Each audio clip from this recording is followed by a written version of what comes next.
So yan, samahan niyo ako mag-skincare. Lalabas kami. Yun ang mga laro ng mga high school.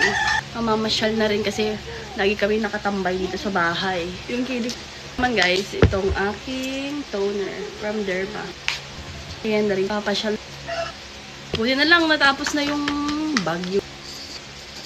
May dalawa pa ako dyan. Dati noon hindi ako nagsa-sunscreen. Pero ngayon, maganda mag-sunscreen guys. Kasi bumodel ako. Hindi nga rin ako nag-i-skincare nun eh. Pero ngayon natuto na ako mag-skincare ngayong may anak na ako. Pero nung dalaga pa ako, hindi ako nag-i-skincare. Baliktad.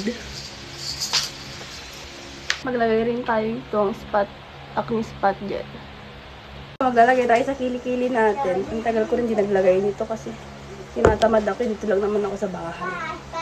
Pero pumuti yung kilikili natin guys. Napuputi pa siya. Kailangan consistent yung paglalagay mo dito kung gusto mong pumuti yung kilikili. Kasi ako pag alabas lang, tsaka lang ako naglalagay. Tinatamad kasi ako. Spray natin para hindi mangamoy yung kilikili natin. Lotion din tayo. Magsusuklay na tayo. Don't worry guys, magbabra ako. Lalagay ako ng bra. Nipple tape. Ayan, yun lang. Bye! See you again in my next vlog.